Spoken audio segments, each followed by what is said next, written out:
নমস্কার, work education tutorial YouTube চ্যানেলে আপনাদেরকে স্বাগত জানাই। আপনারা জানেন, সদ্য প্রকাশিত রাজ্য বাজেটে আগামী অর্থবর্ষে মোট 1 লক্ষ সরকারি শূন্যপদ পূরণের লক্ষ্যমাত্রা নেওয়া হয়েছে, যার মধ্যে 50,000 শিক্ষক শিক্ষিকা নিয়োগ হবে। তাই আপনাদেরকে বলছি, আপনারা খুব ভালোভাবে প্রস্তুতি নিন। এতদিন এসএসসি না হওয়ার কারণে আপনারা যারা হতাশায় ভুগছিলেন, তাদের হতাশ হওয়ার কোনো কারণ নেই। ভালোভাবে প্রস্তুতি নিন, নিশ্চয়ই সুযোগ পাবেন। আর যাদের বয়স পেরিয়ে গিয়েছিল এতদিন এসএসসি না হওয়ার কারণে, তাদের জন্য সুখবর।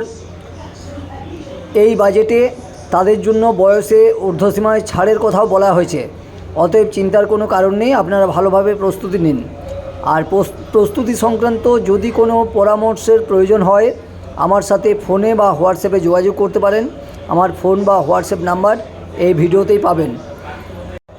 এসএসসি ওয়ার্ক এডুকেশনে চান্স পাওয়া কোনো জটিল ব্যাপার নয়। এসএসসি কর্তৃক যে সিলেবাস দেওয়া হয়েছে, অর্থাৎ গ্রুপ এ এবং বি, আমি সি এবং ডি এর কথা ছেড়ে দিচ্ছি, কারণ পারফর্মিং আর্টস এবং ভিজুয়াল আর্টসের স্টুডেন্টের সংখ্যা খুব বেশি নেই। তাই যাদের এ এবং বি গ্রুপ সিলেবাস, তাদেরকে বলছি যে এই দুটো ইউনিটে এই দুটো গ্রুপে মোট 10টা করে ইউনিট রয়েছে। এ গ্রুপে 1 to 10 এবং বি গ্রুপে 11 to 20।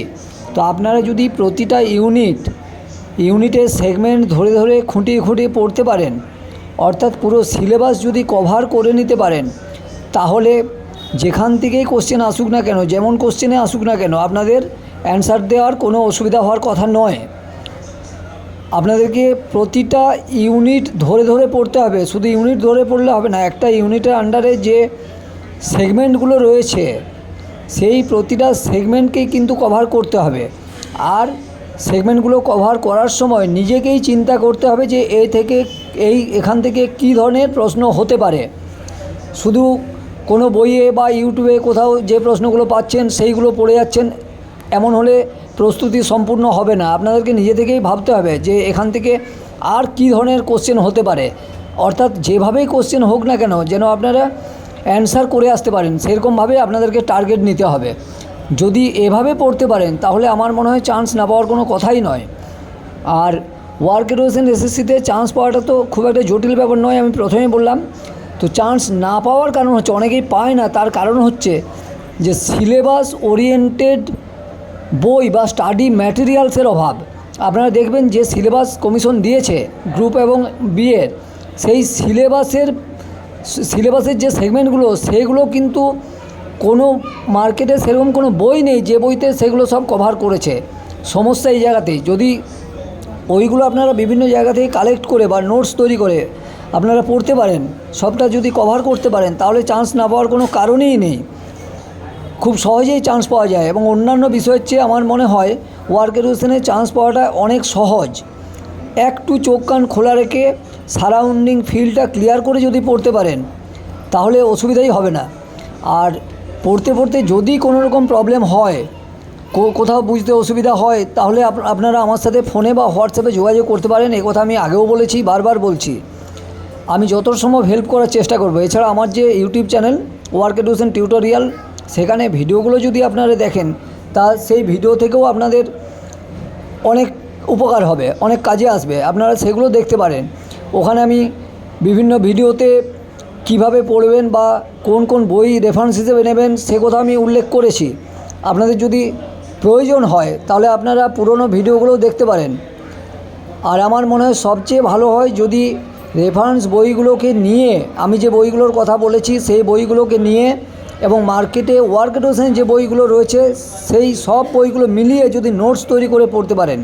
আর নোটস তৈরি করার সময় মাথায় রাখবেন, কমিশনের সিলেবাসের প্রতিটা সেগমেন্ট যেন কভার হয়, কোথাও যেন বাদ থেকে না যায়, যেন পরীক্ষার শেষে এটা বলতে না হয় যে এই কোশ্চেনটা আমার পড়ার বাইরে বা এটা আমার প্রস্তুতির বাইরে ছিল, এটা যেন বলতে না হয়।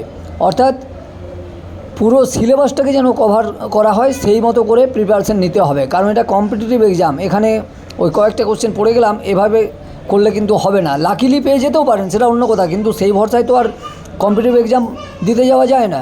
তাই আপনাদেরকে থোরোলি পড়তে হবে, ভালোভাবে প্রিপারেশন নিতে হবে এবং একটা চাকরির পরীক্ষা সেই হিসেবে আপনাদেরকে খাটতে হবে। এই নয় যে হালকাভাবে নিলেন বিষয়টাকে, পেয়ে গেলেন, এমনটা নয়। আপনারা সিরিয়াসলি পড়ুন, আর যারা সিরিয়াসলি পড়বেন বা এর আগেও যারা সিরিয়াসলি পড়াশোনা করেছেন তারা সবাই চান্স পেয়েছেন এবং ভবিষ্যতেও পাবেন, এটা আমার দৃঢ় বিশ্বাস। আমি আমার অনেক স্টুডেন্টকে দেখেছি যারা একটু সিরিয়াসলি পড়াশোনা করেছে, তারা অনেকেই চান্স পেয়ে আজকে বিভিন্ন স্কুলে শিক্ষকতা করছেন। তা আপনারাও সেটা পারবেন, আপনারা কেন পারবেন না? একটু ভালোভাবে পড়ুন, এটুকুই বলার। আর যেসব কোশ্চেনের অ্যান্সারগুলো আপনাদের ডাউট থাকছে সেগুলো একটা খাতায় আলাদা করে লিখে রাখুন। পরে আমার সাথে যখন ফোনে বা হোয়াটসঅ্যাপে আপনাদের কন্ট্যাক্ট হবে তখন সেই কোশ্চেনগুলো আমাকে পাঠাবেন বা আমাকে ফোনে বলবেন, আমি সেগুলো ক্ল্যারিফাই করে দেবো। তো এইভাবে পড়ুন, অসুবিধা হওয়ার কথা নয়। আর পরীক্ষা আমার ধারণা খুব শীঘ্রই হবে, কারণ হচ্ছে ডিসেম্বরের মধ্যেই নিয়োগের কথা বলা হয়েছে, এটা আমি শুনছিলাম। তা যদি ডিসেম্বরের মধ্যেই নিয়োগ সম্পূর্ণ করতে হয় তাহলে পরীক্ষা তার আগেই নিতে হবে। তাই আপনাদের প্রস্তুতির জন্য আর খুব বেশি সময় পাবেন না, আপনারা এখন থেকেই শুরু করুন, আর একটা দিনও নষ্ট করবেন না, এটা আমার পরামর্শ। কেন হচ্ছে একবার সুযোগ চলে গেলে আবার নেক্সট সুযোগের জন্য আপনাদেরকে ওয়েট করে থাকতে হবে। তো যখন সামনে সুযোগ আছে আপনারা সেটাকেই কাজে লাগানোর চেষ্টা করুন। আর ওই অ্যাডভার্টাইজমেন্ট হলে পরে প্রিপারেশন নেবেন এরকম মানসিকতা নিয়ে যারা বসে আছেন তাদেরকে বলবো আপনারা ভুল করবেন। এখন থেকে প্রিপারেশন নিন। অ্যাডভার্টাইজমেন্ট হওয়ার পর যেটুকু সময় থাকে তাতে কিন্তু ওয়ার্ক এডুকেশনের সিলেবাস পুরোপুরি কভার করা কখনোই সম্ভব নয়, এটা আমি দৃঢ়ভাবে বলতে পারি। এখন থেকে পড়াশোনা যদি শুরু না করতে পারেন তাহলে কিন্তু ওই অল্প সময়ে আপনারা সিলেবাস শেষ করতে পারবেন না। তখন সেই যে কোনো রকমভাবে পরীক্ষা দিয়ে আসবেন, শেষে দেখবেন যে পরীক্ষা ভালো হয়নি, চান্স হলো না। এটা যেন না হয়, এখন থেকেই ভালোভাবে পড়তে শুরু করুন, তাহলেই হবে। কবে অ্যাডভার্টাইজমেন্ট বেরোবে না বেরোবে সেই দিকে না তাকিয়ে আগে নিজের প্রিপারেশনটা সম্পূর্ণ করুন, আগে নিজে রেডি থাকুন। সবাই খুব ভালো থাকবেন, নমস্কার।